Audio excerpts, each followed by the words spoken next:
Okay, magandang gabi po sa inyong lahat at panibagong vlog, panibagong reaction video na naman ang ating tatalakayin ngayon. Ito po ay patungkol sa itong si Auntie Claire Castro ay nag-react na po, no? Ang palasyo pumalag sa pahayag ni Senator Amy Marcos sa ombudsman bid nitong si Remulla.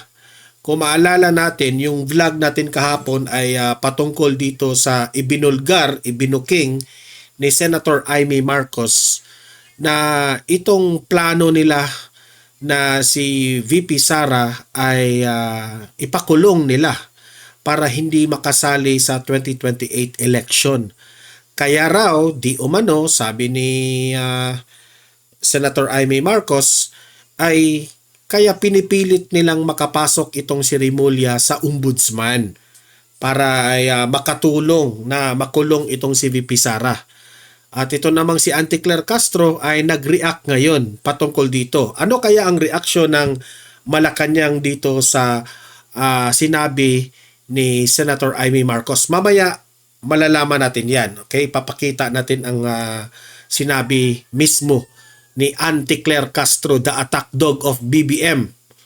Ito, pangalawa nating pag-usapan ay reaction pa rin, no, ng Malacanang na si Presidente Marcos Jr. Siya raw yung unang pangulo sa bansa na nagsagawa ng flood control probe. 'Di ba? Ipinagmayabang pa ni Auntie Claire Castro na kauna-unahang presidente na si Bongbong Marcos ay nagpaimbestiga sa anomalya sa flood control. Alam mo, Auntie Claire Castro, hindi naman yan dapat ipagmayabang. Unang-una, palpak na kayo. Wala sanang investigasyon kung yung presidente nyo ay matino. Di ba? Unang-una, Auntie Claire Castro, pinabayaan niya ang mga corrupt officials sa gobyerno na ito. Pinabayaan niya na magkaroon ng anomalya at mga ghost projects dyan sa flood control. Dyan pa lamang sablay. So hindi po yan dapat ikapagmayabang, Claire Castro, na si Junior ang pinakaunang bla bla bla. Utot mo, Claire Castro. Sablay ka dito. Sa totoo lang. Okay? Sablay ka. Ito, pangatlo nating pag-uusapan, ha? Kaya pala, galit na galit itong mga kongresista ni former President Duterte. Mamaya may ipapakita akong video sa inyo na wala pong lusot itong mga congressman dati sa panahon po ni former President Duterte. Kasi sinusuri ng mabuti ang national budget ni former President Duterte bago ito aprubahan ni Tatay Digong. Mamaya papakita natin yan. Sabi natin, kaya pala gutom na itong mga kongresista sa mga sa mga budget. Gutom na gutom, ha? Kasi sa panahon po ni former President Duterte, yung bulsa nila buslot lahat. Walang malikom.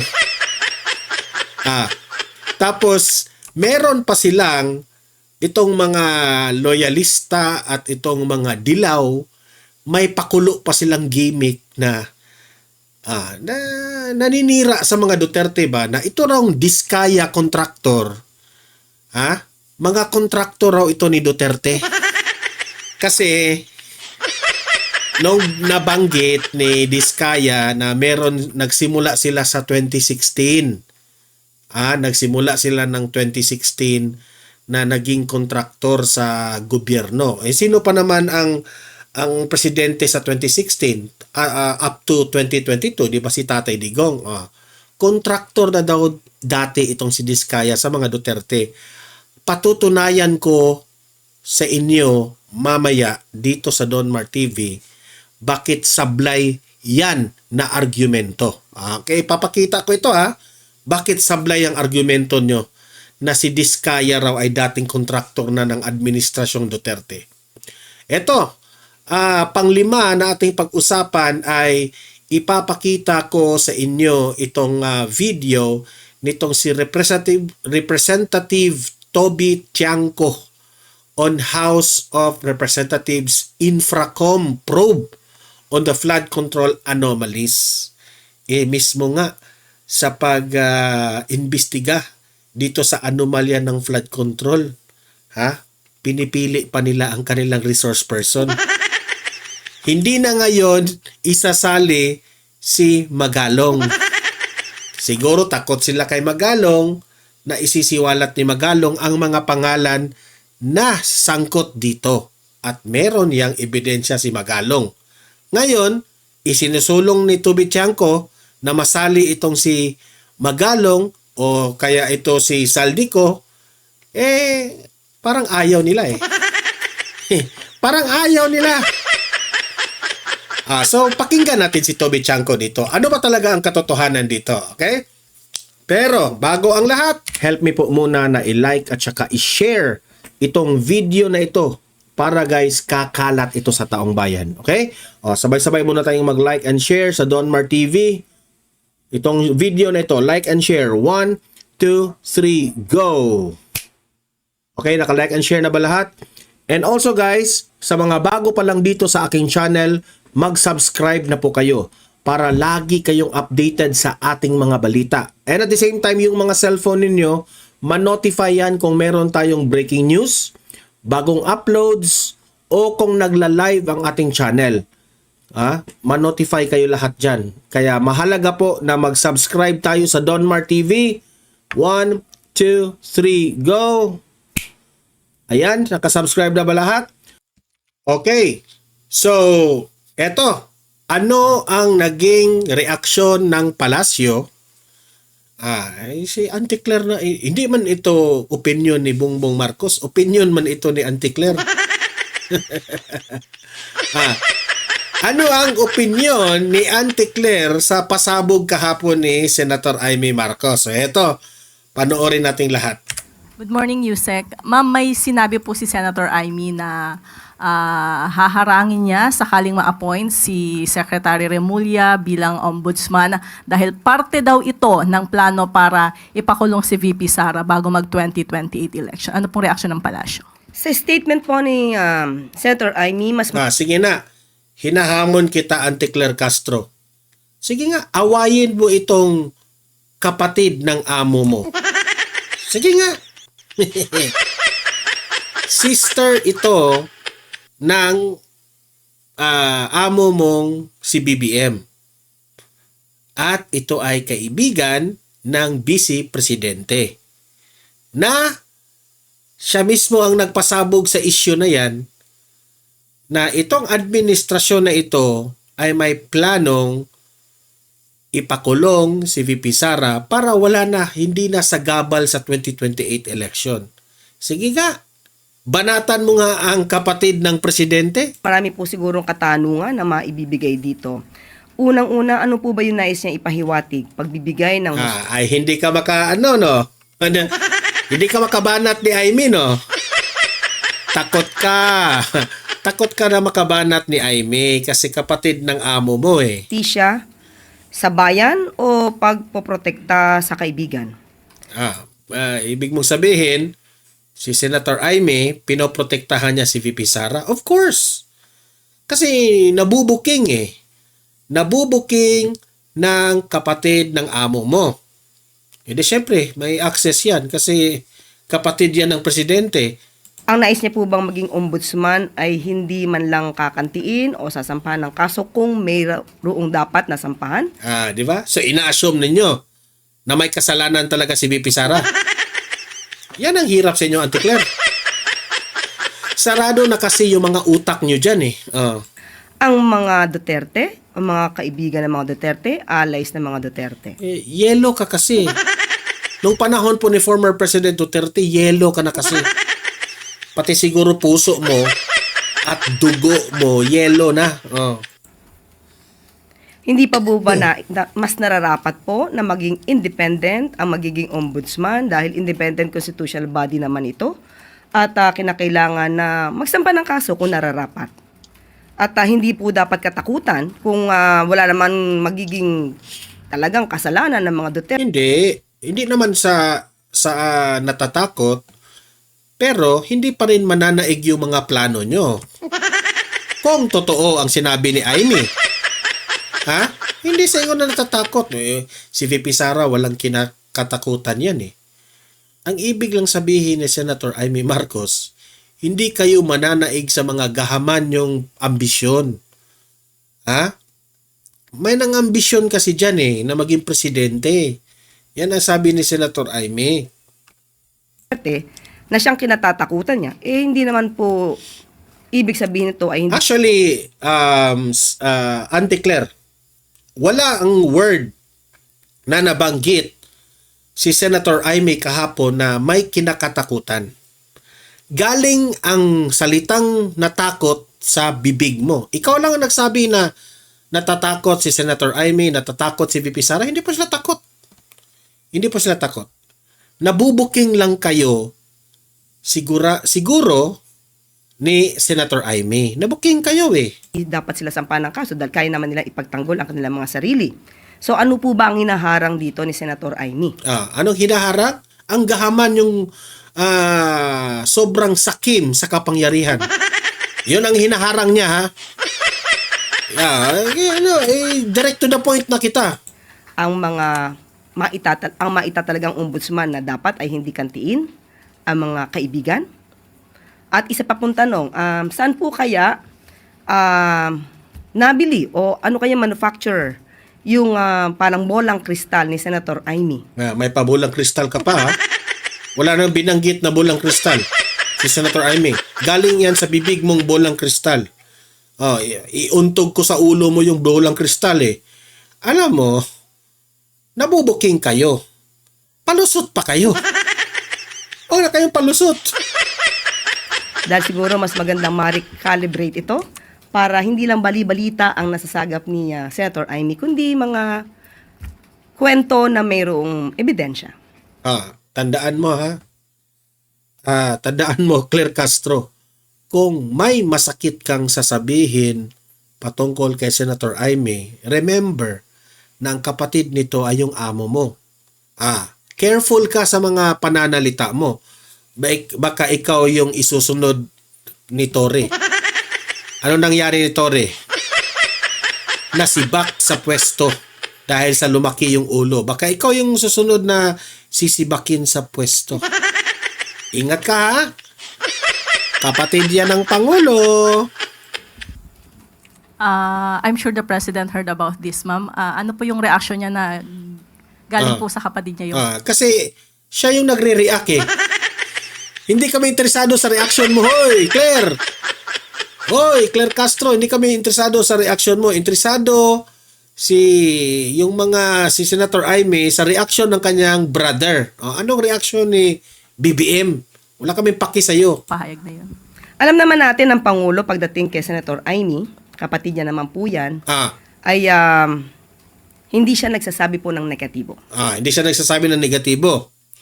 Ikaw, bakit hindi mo yan ang i-answer mo? Bakit magpalabas ka pa sa opinion mo? Hindi ka man presidente. May pabulang kristal ka pa eh. Hindi kami interesado dyan sa mga reaksyon mo. Wala ngang nanonood sa mga vlog mo. Di ba? Ay nako, Claire. Para ka talagang dalupa pa dyan. Tingnan mo yung ano mo. Yung attire mo. Para ka talagang isda eh. Ay nako. Wala. Hindi nga nagre-react yung Pangulo. Mas nagre-react ka pa. Kakahiya ka. Kakahiya ka. So yun ang reaction ni Auntie Claire. Si Auntie Claire pa rin ang ating pag-uusapan ngayon. Itong ipinagmayabang ni Auntie Claire Castro na si Presidente Marcos raw ang pinakaunang presidente ng Pilipinas na nagsagawa ng flood control probe. At hindi yan dapat ikapagmayabang, Claire. Kasi nung pumutok ang issue sa flood control, unang-una, palpak na si BBM dyan. Palpak na. Syempre, gusto niyang mapaimbestigahan ang flood control because that is under the administration of BBM. Sa panahon po ni former President Duterte, hindi po tayo nagkaproblema sa flood control kasi hindi naman ganon kalawak yung baha na umabot talaga sa liig. Ngayon lang yan nangyari. Na yung mga baha na yan, dahil sa administrasyon na ito, dahil sa korupsyon ng administrasyon na ito, napahiya na si Bongbong dito, grabe yung baha. Marami pong sa ating mga kababayan po ay sobrang dismayado sa liderato ni Bongbong Marcos. Kung hindi man involved si Bongbong Marcos sa corruption, nagkulang siya sa pagbantay sa mga corrupt officials under his administration. Yun eh. Ito, panoorin natin. Tandaan po natin, mismo ang Pangulong Marcos Jr. ang nagpapaimbestiga. Dahil nalaman po niya kung ano ang nangyayari at siya po ang bumisita mismo.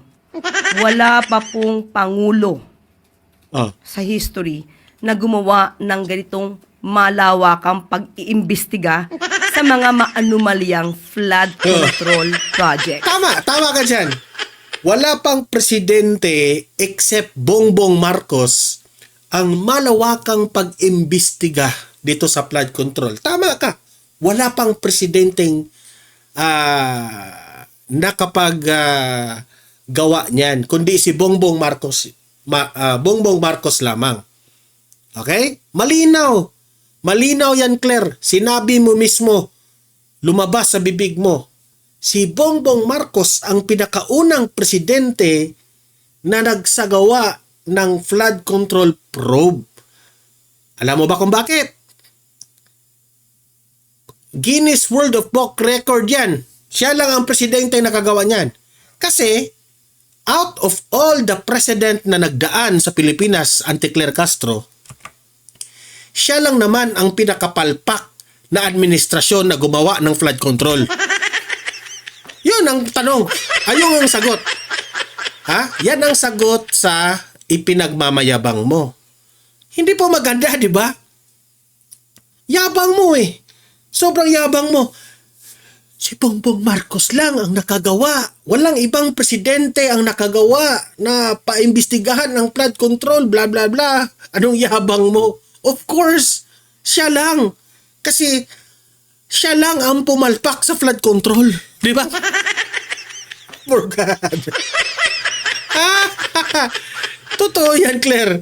Tama talaga yung sinabi mo. Wala kami, di kami tutol dyan. Siya lang ang nagpa-imbestiga.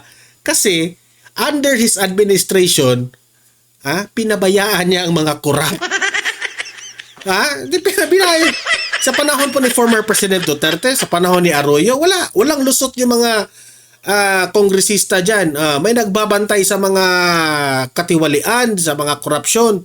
Anong imbestigahan kung wala namang gumagawa ng corruption? Diba? Meron siguro corruption pero hindi kagaya ngayon na grabe na sobrang lala. Kaya si Marcos ang naka-record. Tama yung sinabi mo. Ang pinakaunang presidente na nagsagawa ng flood control probe. Kasi, alam mo ba bakit? Iwas yan eh. Umiiwas na siya yung pagbibintangan. Alam mo naman ang presidenteng ito, turo ng turo kung sinong may kasalanan. Palpak ka, Claire. Palpak. Kung ako pa si Bongbong Marcos, tanggalin mo na itong Presidential Communications Office. Hindi marunong magtanggol ng presidente. Ay nako. Kahit natamaan ang kanyang administrasyon, matapang ang Pangulong Marcos Jr. Kahit matamaan nga eh. Kung natatamaan ang sarili niyang administrasyon, ginigiba rin niya ang sarili niyang administrasyon. Palpak nga eh. Na ito ay paimbestigahan. Paimbestigahan niya na rin yung sarili niya. At para lubos-lubusin nyo na yung investigation, magpa-hair follicle test na rin siya. Pero, ang tanong, Auntie Claire, napaimbestigahan ba si Saldico?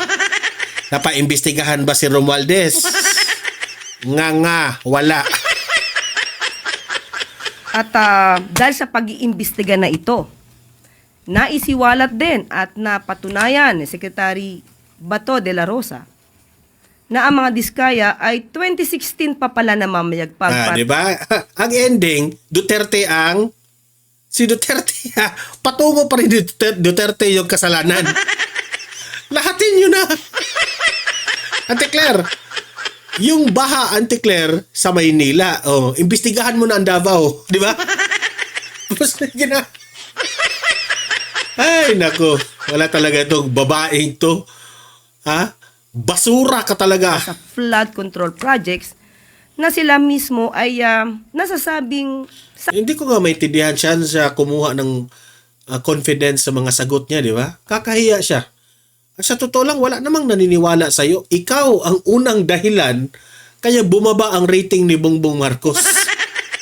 angkot sa ghost flood control projects. At yung nirereklamo ni Mayor Magalong na rock netting ay 2018 pa pala ito proyekto. Ang galing talaga no? Ang galing mag-twist ng istorya eh. At yung nireklamo kay Pangulo na binisita sa Bulacan Alam mo, Ate Claire, kahit anong sabihin mo dyan, mismo yung media, hindi na maniniwala sa'yo. Hindi na maniniwala sa'yo. ay 2021 pa pala ito nagawa. So dahil sa malawakang pag-iimbestiga na ito, Malawakang pag-imbestiga sa kapalpakan niya. Di ba? Imbestigahan mo si Saldico, si Romualdez. Tingnan natin kung kaya ninyo. Di ba? Hindi nyo kaya, no? Kasi, mas powerful pa si Romualdez kay Bongbong Marcos. Yan ang totoo. Hindi niya kaya. Takot si Bongbong Marcos ni Romualdez. Yan ang totoo. marami po talaga tayong malalaman at yan po ang gusto ng Pangulo para ipaalam sa bayan ano ba ang nangyayari, ano ang sitwasyon at kailangan mapanagot ang dapat na managot. Alam mo sa totoo lang, no? Si Claire Castro. Isa lang ang ma-describe ko sa iyo, Claire Castro. Basura. Walang kwentang press briefing, sa totoo lang. Walang kwenta. Ito. Kaya pala, ito nauunawaan ko bakit galit na galit itong mga congressmen kay former President Duterte. Wala na silang pakialam kung ikulong si Duterte. Noon, napakinabangan nila, nanalo sila dahil kumampis lang kay Duterte. Pero, ang hindi nila nakuha ay yung kagaya ngayon na yung mga congressmen sa panahon ni Martin Romualdez at ni Bongbong Marcos busog na busog sa budget. Di ba? Yun ang hindi nila nakuha nung panahon ni Tatay Digong. Kasi merong PACC, Philippine Anti-Corruption Commission. Yun ang nagbabantay sa mga budget ng itong mga congressmen na ito. Nagbabantay sa mga proyekto, sa mga anong ipinatayo ng mga infrastructures. Kaya pala galit. Kasi nung panahon ni Tatay Digong, hindi nila kayang mag-corrupt doon eh. Eto, panoorin nyo. Paano binantayan o paano hindi makakalusot itong korupsyon nung panahon po ni former President Duterte. Ito, pakinggan nyo si Tatay Digong. President Duterte threatens to veto the 2019 national budget if he finds anything illegal in it. Pagka talagang tagilid yan, I will outright veto the entire budget. Magandang umaga, bansang Pilipinas. Hindi nakaligtas sa mahigpit na pagbusisi ni Pangulong Rodrigo Duterte ang mga illegal na realignment sa budget kaya't na-veto o ibinasura nito ang ilang items na nagkakahalaga ng 95.3 billion pesos sa national budget. Kinumpirma kagabi ni Executive Secretary Salvador Mejaldea na pinirmahan na nga ni Pangulong Rodrigo Duterte ang General Appropriations Act of 2019. Sinabi rin ni Secretary Mejaldea na na-veto ng Pangulong Duterte ang 95.3 billion pesos na alokasyon dahil hindi umano ito bahagi ng priority projects ni Pangulong Duterte. President Duterte threatens to veto the 2019 So, yun ang dahilan, di ba? Yun ang pinaka dahilan na Ngayon ko lang nako-connect. Bakit wala nang gustong makipagkaalyado ni Tatay Digong nung si Bongbong Marcos na ang presidente? Kaya sabi ko, kapag mapresidente itong si VP Sara, watch out kayong mga congressmen. Congressmen and congresswomen sa House of Representatives, watch out talaga kayo. Kasi hindi na kayo makakalusot sa mga insertions niyo, yung mga corrupt na maraming mga matitino pa man dyan, pero yung mga nagko-corrupt dyan sa HOR, good luck na lang kapag makapasok itong si VP Sara sa 2028. Yun lang ang masasabi ko. Kasi sa panahon ngayon ni Bongbong Marcos, hindi sila takot. Never silang takot. Especially na si Martin Romualdez ang House Speaker. Parang binibaby-baby kasi ni Martin Romualdez eh. Parang inaalagaan sila masyado ni Martin Romualdez, kaya ang daming mga mga bonjing dyan eh. Ngayon, itong mga dilawan at ang mga loyalista, ang kanilang argumento raw ay itong si Diskaya raw ay kontraktor rin ng mga Duterte. Patutunayan ko sa inyo ngayon na mali yan at fake news yan at paninira lang yan. Heto yun. Yan. Diskaya, kontraktor daw ni Duterte.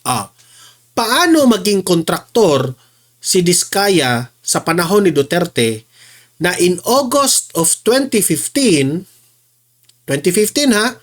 panahon pa ito ni Pinoy, the DPWH suspended St. Gerard Construction and its owner Pacifico F. Diskaya II for 1 year after the company submitted a falsified tax document during a public bidding process.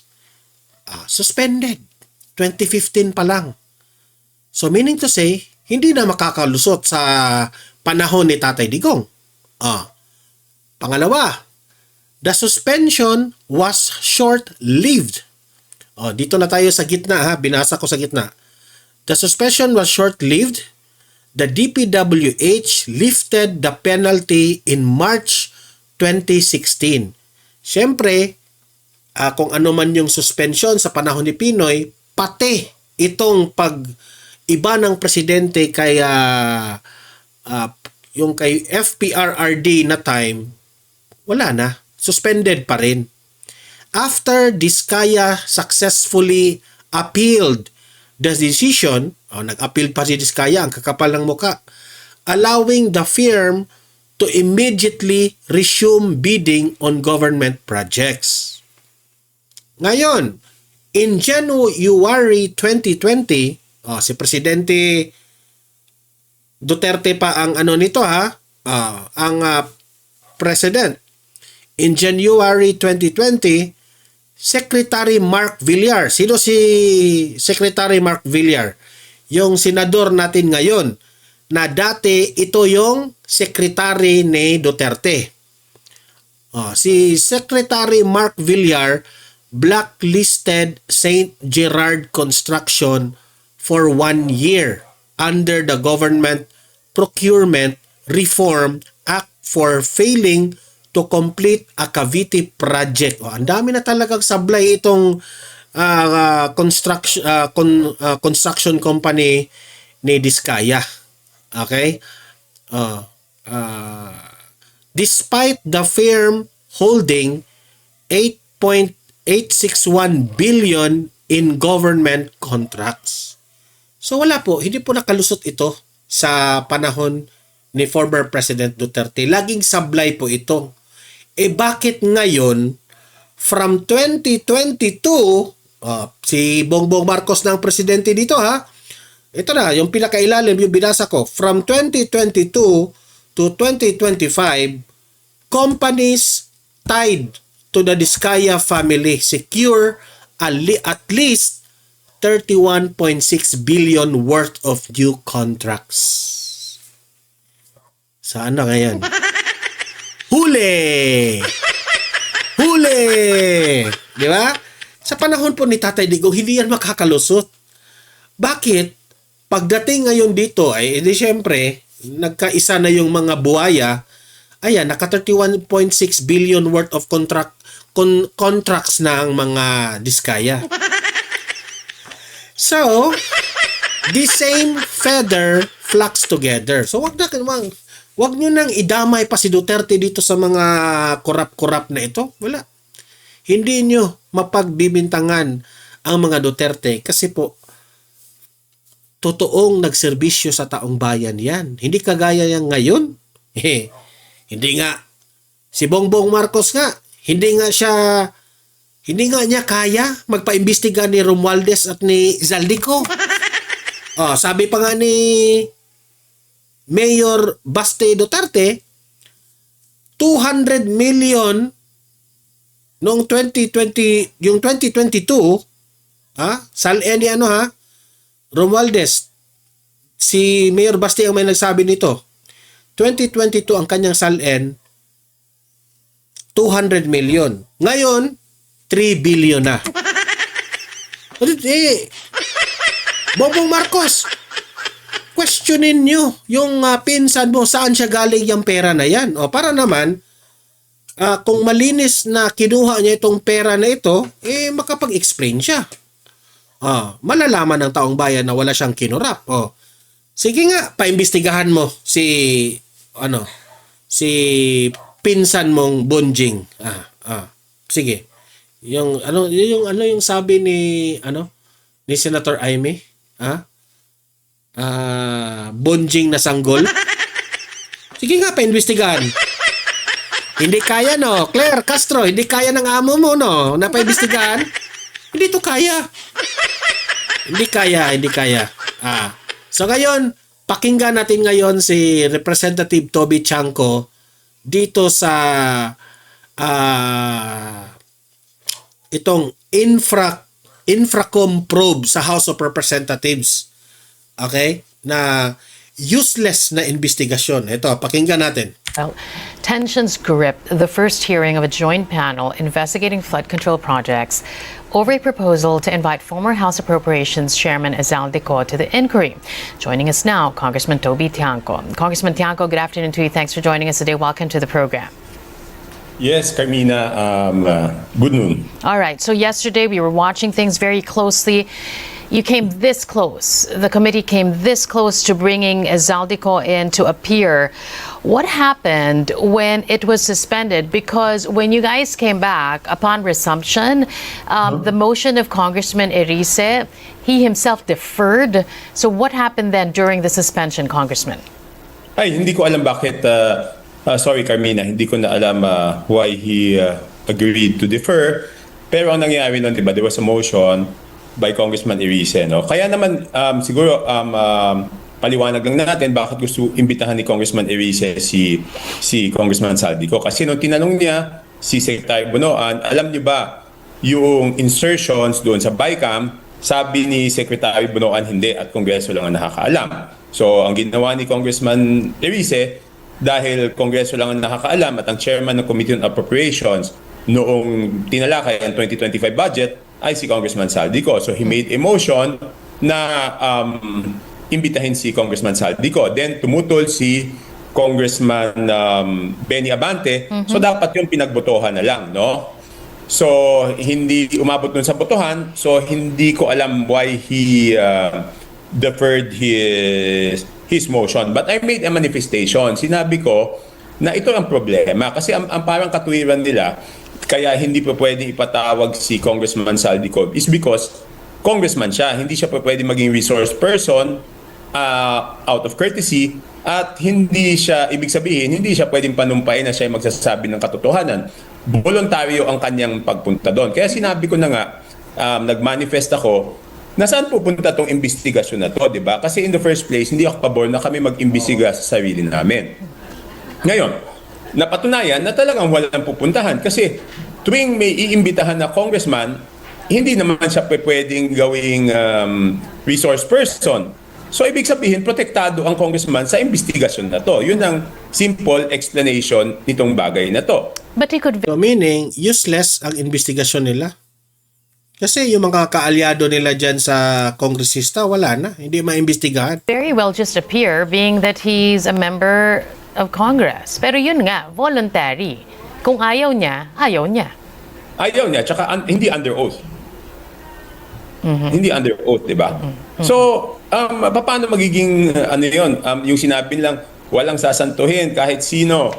Eh yun na nga, yun ang pinakamaliwanag na example na walang pupuntahan itong hearing na to. Talagang, lang to, lokohan lang to, para siguro ma-divert yung issue, maghanap ng ibang may kasalanan, para yung pinakamalaking may kasalanan ay hindi na mapanagot, di ba? Kasi, second, ako na yung nagsabi, di ba? Siya, gusto siyang si Saldico makapunta dyan sa hearing na yan para naman malinis ang si Saldico, di ba? Laging nababanggit ang pangalang Zaldico. Saldico, lumutang ka para malinis yung pangalan mo, di ba? Hinamon nila nagsalita si Mayor Magalong, sabi niya, ganito, 20% sa Committee on Appropriations. Ang daming congressman nagsabi no na, sige, sabihin mo yan dito, imbitahan ka namin. Si Congressman Abante, sinabi pa, wag mo kami lahatin. Sabihin mo kung sino yan. Pag inimbita ka namin. Di ba, kahapon, diner ko na imbitahan nila. Ano mga dahilan la? Hindi, madami pa tayong kailangan talakayin. Iimbitahan namin, hindi makapagbigay ng petsa. Hindi ba dapat kung sino yung sinasabi at tinuturo na pinakamalaki ang nakuha doon sa proyekto, dapat malaman na namin kaagad, di ba? Bakit ayaw nilang tawagin si Mayor Magalong, di ba? So, kung kayo po ang tatanungin, sino bang taga-kumpas ng lahat ng ito, Congressman Tiangco? Hindi ko alam sa kanila. Hindi ko alam. Tsaka di ba nung una, hindi naman dapat kami mag-imbestiga sa sarili namin, di ba? Of course, ang ginagamit ng excuse, Carmina, is the oversight function. How can we exercise oversight upon ourselves? Kasi we exercise oversight functions on the executive department. Number two, in the exercise of our duty, ang pinakamataas nun para sa akin, hindi lang yung nakasulat yung delikadesa Di ba? Ibig sabihin, sige, sabihin na natin for the sake of argument, may katungkulan kaming magawa ng oversight. Pero kung mapapatunayan naman na hindi naman magagawa yan impartially, di ba dapat sabihin natin iba na lang?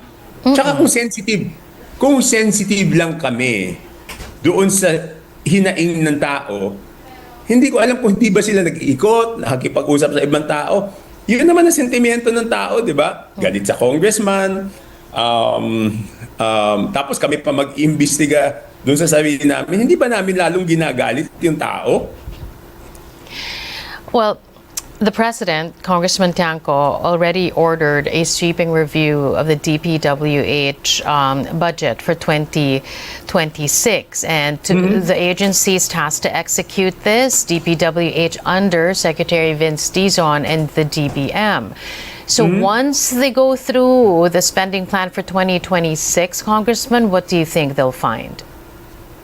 Okay yan. I'm in favor of that, no? I'm in favor of that. Kasi talaga naman ganun yung proseso, di ba? Minsan, hindi talaga nalalagay yung priority doon sa isang lugar. Kasi normally, ganito gagawin, di ba, Carmina? May wish list yan, di ba? Ulitin ko, yung hindi kaya ipagawa ng lokal, ang aspiration, what's aspiration in Tagalog? Yung hangarin ng bawat congressman is mahingi doon sa national budget. Okay? So, maglilista ka ng mga proyekto. Madami yan. Kahit sinabing, ganito yung NEP mo, susubukan mo. You try to get more projects for your district. Tapos, babalik yan. Pag lumabas yung NEP, makikita mo kung ano yung mga nasama, ano yung hindi. So, ang gagawin, ang ginagawa ko, kakausapin ko yung district engineer. Ito ba mga kailangan, ito ba hindi. So, katulad kami, nag-meeting kami last week ng district engineer, base sa aming pag-uusap kasama ng local government unit, may mga dapat wag muna ipagawa, meron naman dapat ipagawa. So, yung district engineer namin, nag-submit na siya ng errata galing doon sa department. Ibig sabihin, hindi kami yung naghihingi ng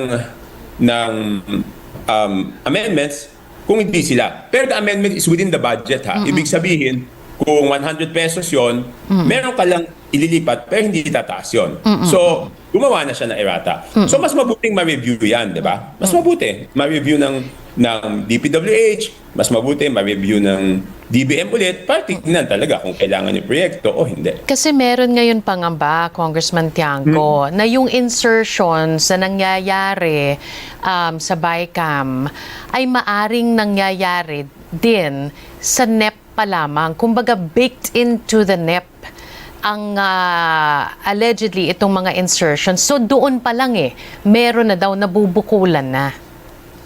Hindi, of course. Kaya nga dapat tignan Dapat talaga tignan. I agree na dapat tignan yan. At alamin kung bakit nalagyan ng pondo itong proyektong to. Kasi di ba, ang budget na yan ay galing sa executive branch. Wala pang insertion dyan from the House of Representatives. Kasi yung insertion manggagaling doon sa what do you call this? Sa small committee tapos doon sa BICAM. So mas mabuting pag-aralan yan. May balang ho tayo ng usapan before we let you go, Congressman Tiangco. Kamusta na po kayo? Given that you're up against a behemoth here, sinubukan nyo, nakita naman kahapon, sinubukan nyo ulit no, na maging transparent, na panagutin kung sino man dapat ang managot. But once again, you hit a blank wall. So, how are you doing in the face of this adversity? Hindi, okay lang. Pero my thinking and my impression is, wala namang pupuntahan yon, di ba? Ibig sabihin, para sa akin, lokohan na lang yung committee na yon. Meron namang independent commission na itatayo ang presidente. So bakit na lang hindi yun ang duminig doon sa lahat, di ba? Bakit? Of course, yung ghost projects, there's no question, we all condemn the ghost projects.